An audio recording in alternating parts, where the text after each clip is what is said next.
To serve in the Galactic Empire was to be a part of a system that demanded absolute obedience and submission. Titles like Grand Moth and Governor were more than just ranks, but instruments of control, forged in a culture of fear that meant climbing a ladder while others tried to backstab you and throw you off of it. From stormtroopers to Grand Admirals, every position was part of a brutal machine built to keep trillions in line. But what did those and the other ranks actually mean? Who answered to who, and how far did the Emperor allow their authority to reach? This is every single Imperial rank explained. First up, we have the rank-and-file soldiers, stormtroopers, scout troopers, snowtroopers, and many other specialized units. These were all basic entry-level roles that most humans were able to obtain. Conscription and recruitment efforts targeted local citizens, especially from the core worlds. But if these basic troopers showed excellence or willingness, they could start to make their way up the Imperial ladder. Specialized units like Death Troopers, Shadow Troopers, and Purge Troopers were often composed of those who had proven themselves to be exceptionally capable and fanatically loyal to the regime. Pauldrons were sometimes worn by troopers to either denote their rank or specialization. A black-colored pauldron could indicate a standard enlisted trooper, but also could be used for some stormtrooper commanders, corporals, and sergeants. White was specifically for sergeants, red for squad leaders, and orange for any type of unit leader, including a squad leader, sergeant, captain, or commander. But it wasn't troopers, rather Imperial officers that formed the backbone of the Empire's command structure, spanning both the Navy and Army. These individuals were groomed from prestigious academies like the Imperial Academy on Coruscant. Officers were trained in tactics, discipline, and loyalty to the Emperor, often showing ruthless efficiency and unwavering commitment. Many of them were chosen from wealthy or politically connected families to ensure a class of leaders who were devoted to Imperial ideals. It was a smart move that ensured loyalty. Officers were expected to maintain strict order, enforce Imperial doctrine, and lead troops or fleets into battle with unwavering precision. The entry-level rank for naval officers was known as midshipmen. These basic officers were cadets undergoing training, usually stationed on academy ships or under the supervision of experienced officers. Their duties included navigation assistance, sensor monitoring, and even command simulations designed to test their leadership skills under pressure. They were given busy but essential work that helped with the day-to-day running of Imperial Star Destroyers and other spacefaring vehicles. Midshipmen represented the first step toward becoming full-fledged officers in the Imperial Navy, and successful completion of their training often led to a promotion to ensign or lieutenant junior grade. Lieutenants in the Imperial Navy typically served as junior officers aboard Star Destroyers or space stations. They often managed departments or acted as aides to higher-ranking officers, meaning that while they were also subservient to others, they also wielded a small amount of power, something that, on occasions, went to several Navy lieutenants' heads. An example is Lieutenant Tanbris, who served aboard the Death Star and reported that the Rebels' attack on the space station was surprisingly effective to Darth Vader. Army lieutenants had similar positions in the Imperial Army, often leading small squads of stormtroopers or vehicle units. They were responsible for executing orders from superior officers and maintaining troop discipline on the ground. These lieutenants frequently operated in hostile environments such as Outer Rim worlds, overseeing patrols and security operations. They were essentially the middle management of the Imperial Army, bridging the gap between enlisted personnel and higher-ranking field officers, often acting as both tacticians and field supervisors during minor skirmishes and local suppressions. The rank of commander in the army signified authority over larger units, such as a battalion or a mechanized division. It was a much more critical and important role that had to be taken seriously. Commanders were essential during planetary operations and surface engagements, often coordinating with Navy counterparts for orbital support. One example we have is Commander Egar, who guarded the shield generator on Endor during the Rebel raid. While he had his orders, it was down to him to make small decisions to help him and the rest of his unit complete their missions successfully, often with little room for hesitation in high-stakes environments. The next rank we come to is Captain. Captains were common across both the Navy and Army. In the Navy, they typically commanded smaller ships like cruisers or frigates, or served as department heads on larger vessels. Captain Nida is a well-known example. He commanded the Avenger and famously paid with his life for losing the Millennium Falcon. Officers were often held responsible for their underlings' failures, which promoted fear in the ranks and gave officers an incentive to do a good job. Majors were senior ground officers who acted as second-in-command to colonels or led independent missions. In most cases, they also served as intelligence or logistics officers, providing critical coordination between field units and sector commands. They were pivotal in mid-tier command operations, as we see with Major Partagaz's running of the Coruscant Imperial Security Bureau in Andor. Stepping things up now, colonels commanded regiments or held senior staff roles within sectors. Colonel Wolfie Lauren, originally an admiral during the Clone Wars, was later seen as a colonel in the Imperial Security Bureau on Coruscant and in the Joint Chiefs aboard the Death Star, showing the rank's importance in internal affairs. Colonels not only maintained battlefield command, but also engaged in high-level intelligence operations, political enforcement, and strategic planning, often liaising with Moths and Grand Moths to execute Imperial objectives across entire star systems. A rarely mentioned but high-ranking field officer, the High Colonel often oversaw multiple regiments and reported directly to generals.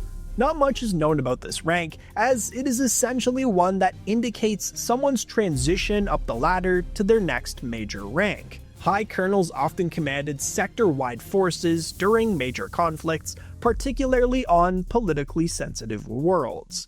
Now, the Navy Commander is a rank that often caused confusion due to its name.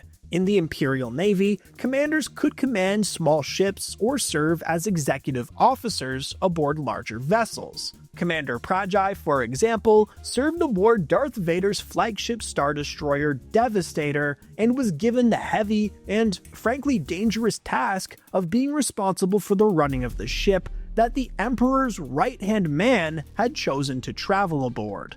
Commanders were also entrusted with diplomatic assignments, prisoner transfers, and enforcement of blockade orders issued by the Imperial High Command. Brigadier Generals commanded brigades and played a crucial role in bridging the gap between field officers and general staff. Their duties included planning military campaigns and ensuring coordination across divisions, especially during complex operations involving mixed forces. They often coordinated ground assaults with orbital support, worked closely with Navy officers to ensure synchronized attacks against rebel strongholds or insurgent forces across contested systems. Major generals were responsible for corps-level command and strategic deployment of troops. They were often the best of the best, and while their roles were not frontline troopers, they were still expected and often not scared to get their hands dirty in the battlefield. They regularly operated at the theater level and reported directly to high generals or Moths while coordinating with sector governors to maintain planetary security and suppress any organized resistance. A high general held substantial authority and often acted as military governors on contested or strategic worlds. They had direct control over large military forces and could operate semi-independently under a Moth. They had power and autonomy, though they were not able to get away with anything they wanted, and if a superior pulled rank, a high general could easily be demoted to a lower one. High generals were often seen on crucial worlds like Lothal, overseeing day-to-day military operation and resource exploitation. Generals in the Empire held broad command over large units or planetary garrisons. General Maximilian Veers, known for leading the ground assault on Hoth with his AT-AT walkers, exemplifies this rank. Not all generals were as hands-on as Veers though, with many preferring to direct the battle from the safety of a command base. Generals often worked closely with the ISB to ensure loyalty among their troops and suppress insubordination within their ranks. Vice admirals were high-ranking officers in the Navy who commanded fleets or served as deputies to full admirals. Vice Admiral Ray Sloan, a prominent figure in the Empire, exemplifies strategic command at this level. Vice admirals frequently oversaw multi-ship operations, coordinated blockades, and even supervised construction efforts for critical assets like new Star Destroyers or advanced TIE Fighter programs, maintaining logistical superiority over the rebel forces.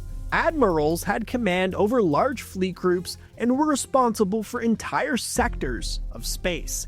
It was a powerful role that put a lot of responsibility into their hands. Admiral Piet rose to this rank after the death of Admiral Ozzel, showing the deadly seriousness of promotion within the Empire. Luckily, if they gained favor with their superiors or were not killed by them, then the sky was the limit for Imperial admirals. Fleet admirals oversaw multiple fleets and served directly under the High Admirals or the Imperial High Command. Though rarely seen, this rank existed as a testament to the immense scale of Imperial operations. The number of ships and vehicles in the Imperial Navy was almost unfathomable, and it was no small job to keep the Navy in shape and ready for action at a moment's notice. Fleet admirals knew the importance of that fact more than any others. A prestigious rank, High Admirals often operated at the level of regional defense, coordinating vast fleets and logistics. Like Fleet Admirals, they were rare, however the power they wielded over the Empire's fleets could help decide the fate of the galaxy.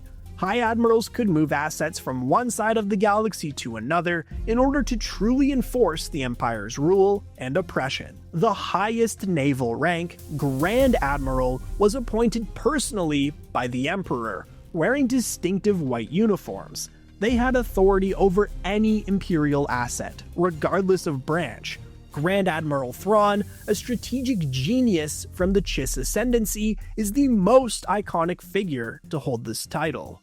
Moths were political military governors responsible for sectors of the galaxy. They had authority over all military and civil operations within their region. Moth Jerjerrod, who oversaw the construction of the second Death Star, is a known example. He was a trusted Moth and as such was allowed to be in the presence of the Emperor himself.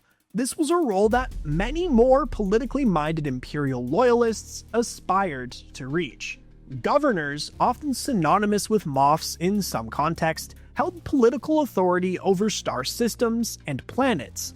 Governor Tarkin, later Grand Moff, was a leading figure in developing the Tarkin Doctrine, emphasizing fear-based rule. Another example would be Governor Price, who oversaw Imperial expansion and industrialization on the planet Lothal. Some Imperial governors were more benevolent than others, though they all ultimately enforced the Empire's rules with some level of dictatorship. A rank above standard Moffs, Grand Moffs were responsible for entire over-sectors, which encompassed multiple sectors. Grand Moff Tarkin, the most notorious of them all, held command over the Death Star and was one of the Emperor's most trusted enforcers. He had the Emperor's ear and was personally able to influence and advise the Dark Lord of the Sith as to how to run the entire Empire. Finally, we have the rank of Grand General. This rank represented the pinnacle of Army command. Grand Generals oversaw vast ground forces and strategic theaters. They often advised the Emperor directly and had authority across multiple armies and military campaigns. They could command every rank beneath them and held massive amounts of power across the entire Empire. So that covers all of the Army and Navy ranks, but The Empire was more than just an army and a navy. They had science divisions, research divisions, development and energy divisions. There was no shortage of Imperial branches. Each of them had their own ranks, which were slight variations of those in the Navy and Army, yet the hierarchy was still largely the same. There were even a few alternative ranks, such as Director, held by Orson Krennic, who oversaw integral parts of Operation Stardust, or the Death Star. Darth Vader himself held no real formal rank, but the Emperor made it known that he was an extension of his own will. Vader and Tarkin were essentially equals to Palpatine, sort of his right and left-hand men. Speaking of the devil at the very top, of course, is the Emperor himself. No matter how high in the ranks you may have climbed, in the end, you were nothing but a pawn to Palpatine, one which he would cast aside as soon as your usefulness wore out.